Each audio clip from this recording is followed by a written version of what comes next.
2 da tarde, 45 minutos. Estamos de volta com Boa Tarde Bahia desta terça-feira, dia 20 de maio de 2025. Eu, Luiz Felipe Veloso e Victor Pinto por aqui, já com um novo convidado na nossa bancada, desejando boa tarde para Cristiano Costa, psicólogo clínico e organizacional. Seja bem-vindo. Obrigado, Felipe. Muito obrigado pelo convite. Luiz também, estamos aí. E vamos falar, gente, sobre uma coisa que tem CPI discutindo, né, que é o consumo dos jogos, sobretudo jogos online. Mas me custava acreditar que haveria uma forma da gente contribuir para que as pessoas pudessem fazer um tipo de jogo responsável, pudessem ter um equilíbrio ao desenvolver isso, né? Até que nos foi apresentada a Empresa Brasileira de Apoio ao Compulsivo, que é uma iniciativa muito interessante, que pode ser de acolhimento por iniciativa do próprio jogador, ou até mesmo por força das empresas, né? Queria que você explicasse essa mecânica já pra gente nesse primeiro momento. Pois não, querido. Prazer estar aqui com vocês, né? Tendo assim a oportunidade de esclarecer esse tema que, assim, em 2024, acho que foi o grande tema de saúde mental do Brasil, né? Aí no 1º de janeiro de 2025 a gente começa nesse ambiente regulado e experimentamos um pouco mais de estabilidade já com as regras do jogo responsável em vigor. E com essas regras, algumas coisas assim, muito importantes aconteceram para a operação das plataformas de apostas, né? A primeira delas é o seguinte: toda plataforma de aposta ela passa a ter uma série de obrigações para atuar no Brasil, tá? Especialistas no campo jurídico dizem assim que, aliás, o Brasil tem uma tradição, né, em elaborar boas leis, né, nem sempre conectadas com a realidade, mas que ao menos dão diretrizes, né, para que todos possamos caminhar, né, de uma maneira segura.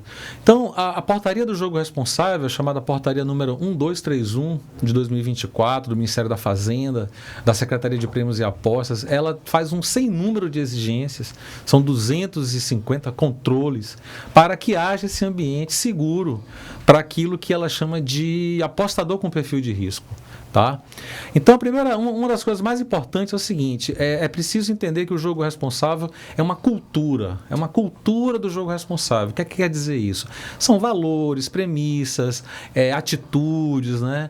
Um sem número de comportamentos que precisam ser adotados para que essa experiência, que é uma experiência que sabemos, né, que tem assim, um forte gosto, um forte apelo popular, possa se desenvolver com esse nível de segurança. Por exemplo, a seção de jogo responsável que cada plataforma precisa ter. Então, assim como ela coloca cores, luzes, elementos de atração, da atenção do apostador sobre as suas apostas esportivas ou apostas de cassino, ela também vai precisar desenvolver uma seção atraente, interessante, e que nessa sessão sejam disponibilizadas assim, informações e especialmente ferramentas do jogo responsável, tá? Então esse é o apostador mais nobre, é aquele que está jogando, seja lá que hora for, e aí ele recebe ali inputs, né? Recebe ali informações do jogo responsável, então ele tem condições de procurar se informar, procurar conhecer, procurar as ferramentas de autoavaliação para saber em que nível de compulsividade ele se encontra. A outra dinâmica muito poderosa e que está funcionando assim muito bem é o seguinte: as plataformas elas também estabelecem os seus termos e condições de uso da plataforma.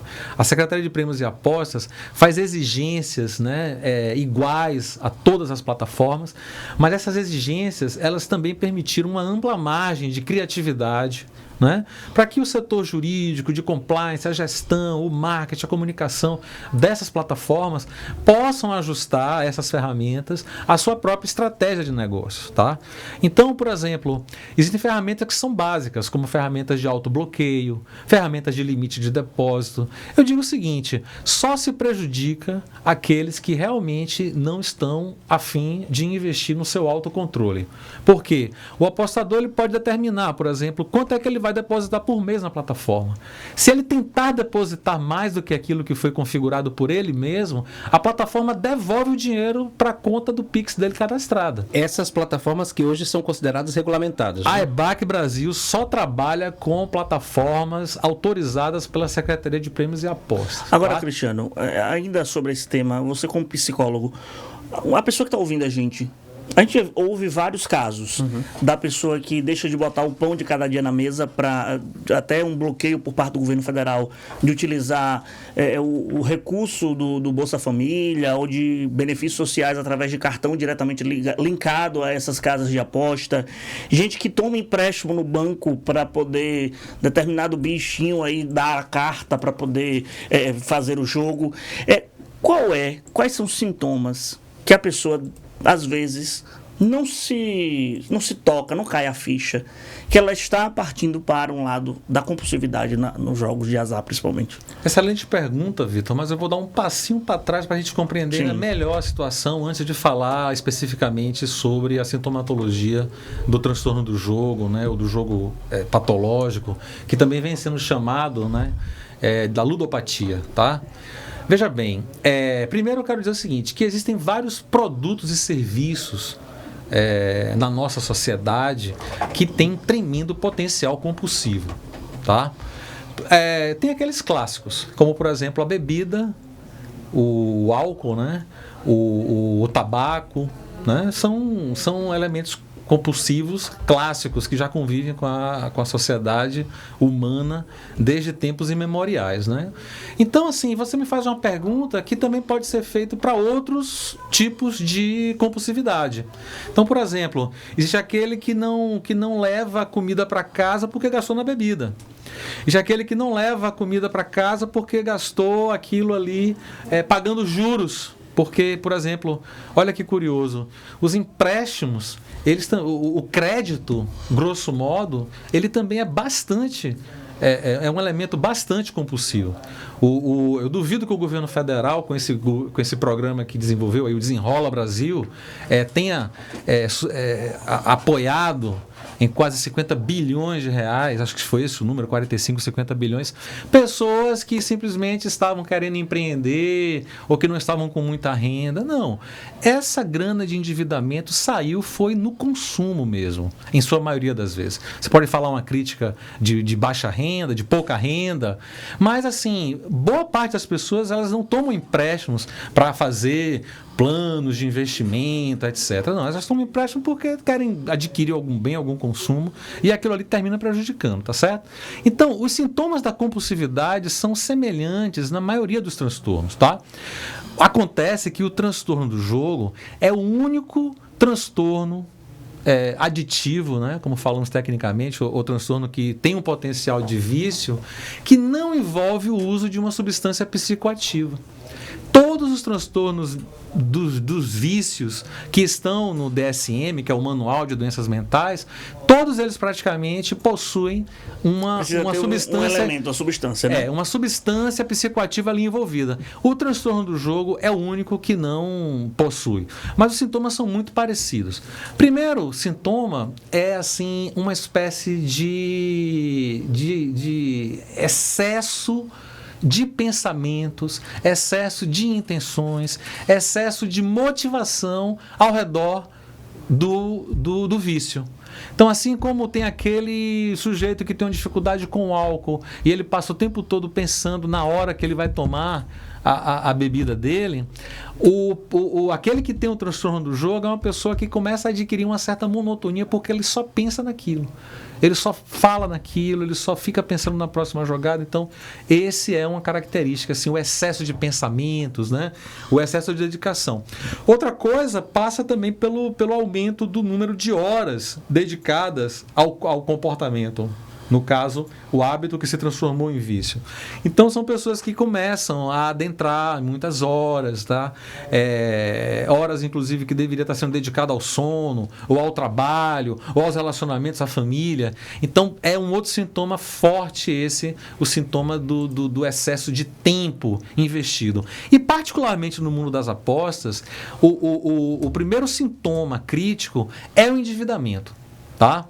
Então, na EBAC Brasil, nós já estamos aí há quase 5.000 tickets de atendimento, tá? Nós funcionamos 24 horas por dia, 7 dias por semana, mas nós não atendemos diretamente aos apostadores com perfil.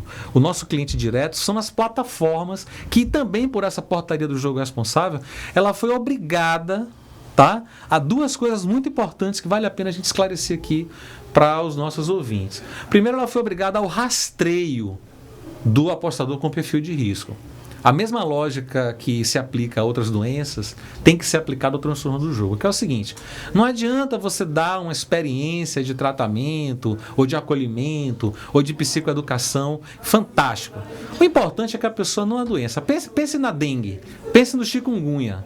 Não adianta você ter uma UPA hiperqualificada, maravilhosa, sabe, com equipamentos ali, medicamentos, profissionais disponíveis, para uma pessoa que vai sofrer pra caramba com aquela picada daquele mosquito e aquele contágio com o vírus da dengue.